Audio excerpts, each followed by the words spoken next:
샬롬, 평안한 시대. 오늘도 말씀으로 넉넉히 세상을 이기는 승리의 한 날 되시기를 축원합니다. 시편 143편은 시편에 나타난 7개의 참회시 중에서 마지막 참회시입니다. 보통 탄원시라고 하는 것은 시련과 고통 속에서 자신의 무죄를 하나님 앞에 주장하면서 하나님께 공정한 재판을 해달라고 요청하는 기도가 바로 탄원시의 기도라고 말할 수 있죠.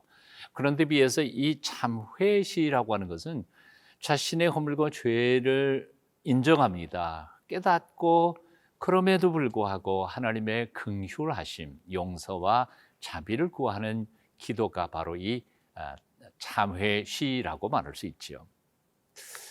다윗이 우리아의 아내 밧세바를 범하고 난 후에 하나님의 아주 무서운 심판 아래에 있게 되자 그가 눈물을 흘리며 회개하며 올렸던 시편 51편의 시가 대표적으로 참회시 중에 가장 백미에 속한다고 말할 수 있습니다. 그런데 오늘 시편 전체에서 마지막 참회시인 143편 오늘도 함께 묵상해 봅니다. 143편 1절부터 12절까지 말씀 함께 읽겠습니다.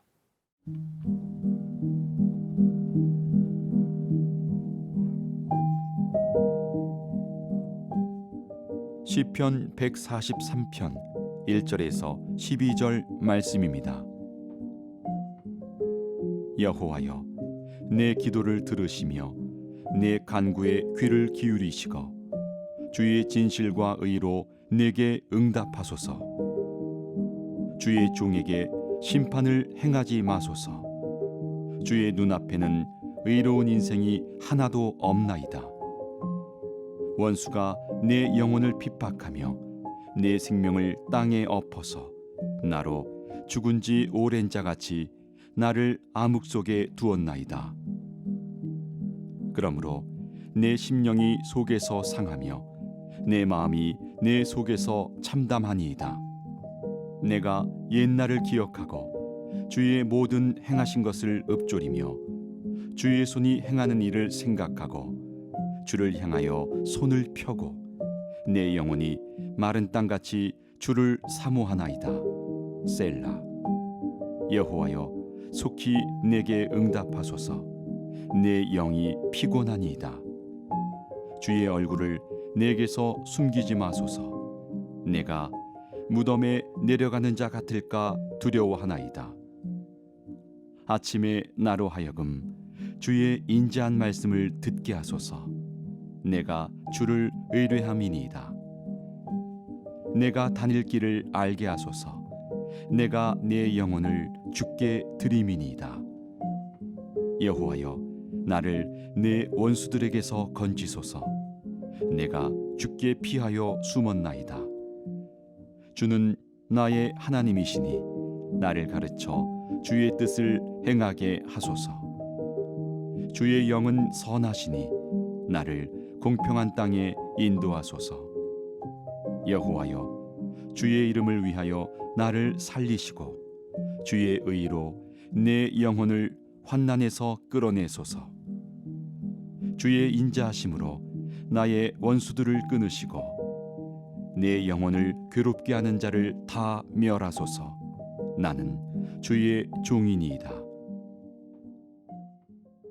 1절, 2절 제가 읽습니다. 여호와여, 내 기도를 들으시며 내 간구에 귀를 기울이시고 주의 진실과 의로 내게 응답하소서. 주의 종에게 심판을 행하지 마소서. 주의 눈앞에는 의로운 인생이 하나도 없나이다. 예, 독특한 말씀이 등장하잖아요. 2절에 보면 주의 종에게 심판을 행하지 마소서. 심판을 거두어 주십시오 하고 요청하는데요. 그 뒤에 심판을 거두어 달라고 하는 그 요청의 이유가 등장하는데요. 주의 눈앞에는 의로운 인생이 하나도 없나이다 라고 고백합니다. 자, 본래 앞에서 말씀드렸던 것처럼 탄원시일 경우에는 주의 종에게 심판을 행하지 마십시오 하고 요청한 그 다음에 이유로는 저는 결백합니다. 저는 하나님 말씀대로 살아봤습니다. 하나님의 뜻대로 살려고 노력했습니다. 그러니 공정한 재판을 내게 해 주십시오 하는 것이 바로 탄원 시인에 비해서 참회 시는 그 뒤에 주의 앞에는 의로운 인생이 하나도 없나이다 라고 말합니다. 즉 다시 말하면 하나님의 부릅뜨신 공의의 눈으로 볼 때 죄인 아닌 사람이 누가 있겠습니까? 이 말 속에는 자기도 죄인이라는 것을 인정하는 것이죠. 그러니까 어떻게 보면 좀 뻔뻔스러운 기도라고 말할 수 있지만, 그러나 이 기도 속에는 자신의 의나 공의나 의로운 행위를 주장하는 것 아니라 오직 하나님의 긍휼하심, 하나님의 인자하심과 은혜를 구하는 기도이기 때문에 오히려 온전한 믿음의 신앙의 기도라고도 할 수 있게 됩니다. 하나님의 긍휼과 사랑에 호소하면서 나 비록 죄인이지만 용서해 주십시오 하고 간구하는 다윗의 기도가 너무나 아름답지 않습니까? 로마서 3장 10절에 보면 이런 말씀이 있죠. 기록된 바 의인은 없나니 하나도 없으며 깨닫는 자도 없고 하나님을 찾는 자도 없고 다 치우쳐 함께 무익하게 되고 선을 행하는 자는 없나니 하나도 없도다. 그렇습니다. 공의로우신 하나님 앞에서 자신의 무죄를 주장할 수 있는 사람이 과연 이 세상에 한 명이라도 있을까요? 우리는 모두 다 죄인입니다. 하나님의 공의의 심판대 앞에서는 모두 다 죽어마땅한 죄인일 수밖에 없는 거죠. 하나님의 심판 앞에 항의할 수 있는 사람은 단 한 명도 없다 그 말입니다. 그래서 하나님의 용서와 긍휼을 구하는 길만이 살아남는, 죄인이 살아남을 수 있는 길인 것 있죠. 자, 다윗은 그래서 감히 하나님 앞에 나아가 호소하고 있습니다. 3절 4절입니다. 원수가 내 영혼을 핍박하며 내 생명을 땅에 엎어서 나로 죽은 지 오랜 자같이 나를 암흑 속에 두었나이다. 그러므로 내 심령이 속에서 상하며 내 마음이 내 속에서 참담하니이다. 본문에 보면 죽은 지 오래된 자같이라는 표현이 있습니다. 사람이 죽은 지 오래되면 어떻게 될까요? 다 썩어버리고요. 뼈만 남은 거죠. 하얀 백골만 남는 것이 그의 모습입니다. 그런데 다윗은 바로 자기 모습이 그런 모습이라고 고백하며 하나님께 불쌍히 여겨주심을 기도하고 있는 것입니다.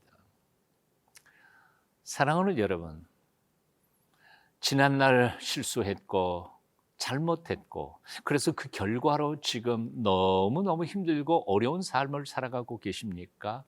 그렇다 하더라도 낙심하지 마십시오. 물론 내가 잘못해서 받는 것이니까 맞아 싼 것이기도 하고 내가 이렇게 고통 겪는 것 변명할 수는 없지만, 그러나 오늘의 다윗의 기도를 묵상해 보십시오. 맞아요.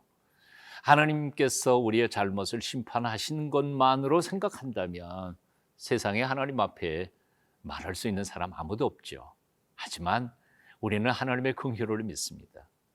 하나님의 인자하심을 믿습니다. 그 하나님 앞에 나아가 다윗처럼 도우심을 구하십시오. 어떻게 보면 뻔뻔스러운 것 같지만 하나님, 내 잘못했습니다. 그러나 용서해 주십시오. 다시 한 번 더 제대로 살아보겠습니다 하고 회개하며 간구할 때 하나님께서 우리의 앞길을 열어주실 줄로 믿습니다. 나의 실수, 나의 잘못 때문에 겪고 있는 고통 속에서도 여러분 포기하지 마십시오. 하나님의 긍휼의 품속으로 달려드십시오. 회복시켜 주실 것입니다.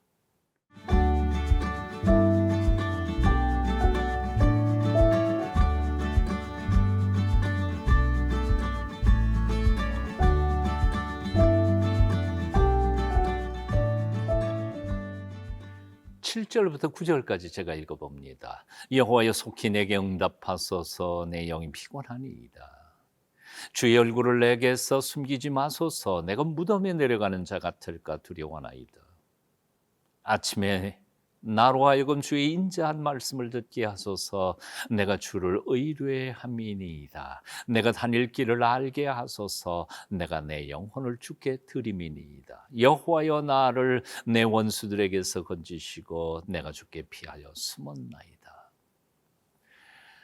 우리가 하나님의 심판을 면할 수 없는 죄인들임에도 불구하고 뻔뻔스럽게도 하나님의 용서와 긍휼과 그리고 그 심판의 면제를 구할 수 있는 이유는, 첫째는 하나님이 긍휼이 풍성하신 은혜의 하나님이신 것입니다.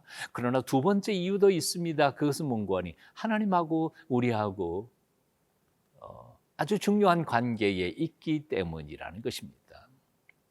다시 말해서 하나님이 나의 하나님이고 내가 하나님의 종이고 하나님의 백성이고 자녀이기 때문에 감히 그렇게 뻔뻔스럽게도 하나님의 용서와 긍휼을 구할 수 있다는 말입니다. 오늘 2절에서 다윗은 이렇게 말하고 있습니다. 주의 종에게 심판을 행하지 마소서. 누구에게요? 주의 종에게. 제가 당신의 종 아닙니까? 당신은 나의 주인이 아니십니까? 주인이 종을 불쌍히 여겨 주실 수 있는 것 아닙니까? 하고 걸고 하나님 앞에 나아가는 것이죠. 10절에도 또 이렇게 말씀합니다. 주는 나의 하나님이시니, 뭐라고요? 당신은 나의 하나님 아니십니까? 당신이 나의 하나님이시니 나를 가르쳐 주의 뜻을 행하게 하소서. 저를 가르쳐 주십시오. 잘못 있으면 가르쳐 주시면 고치겠습니다. 잘못 가면 바른 길로 인도해 주십시오 하고 요청할 수 있는 것은 하나님이 우리 하나님이시고 나는 그 하나님의 종일 뿐만 아니라 백성이고 자녀이기 때문에 그렇다는 겁니다. 그렇습니다. 12절에도 다윗은 또 이렇게 요청합니다. 주의 인자하심으로 나의 원수들을 끊으시고 내 영혼을 괴롭게 하는 자를 다 멸하소서. 그 다음에 뭐라고 그러죠? 나는 주의 종이니이다. 나는 주님의 종이기 때문에 그렇습니다. 자, 이제 묻습니다. 하늘과 땅을 창조하신 창조주 하나님하고 당신하고는 무슨 관계입니까? 아무런 관계가 없다면 이 말씀들과 약속들은 아무런 소용이 없습니다. 그러나 만일 그 하나님이 여러분의 아버지시라면, 우리의 아버지시라면, 우리의 하나님이라면 관계 있습니다. 아무리 힘들고 어려운 역경 속에서 만군의 하나님이 나의 아버지가 되신다면 걱정할 거 하나도 없습니다. 두려워할 것도 없습니다. 심지어는 내가 실수하고 잘못한 순간에도 포기할 것 없습니다. 두 손 들고 나아가 아버지 앞에 잘못했습니다 회개하며 도우심을 구할 때 긍휼의 아버지 하나님께서 우리를 살려주실 것입니다. 호세아 선지자의 말을 기억하시죠? 여호와께로 돌아가자. 어제는 우리를 때리셨으나 오늘은 우리를 새롭게 하실 것이다. 오늘도 그 하나님이 우리를 기다리고 계십니다. 용기를 내셔서 하나님 앞에 나아가십시다.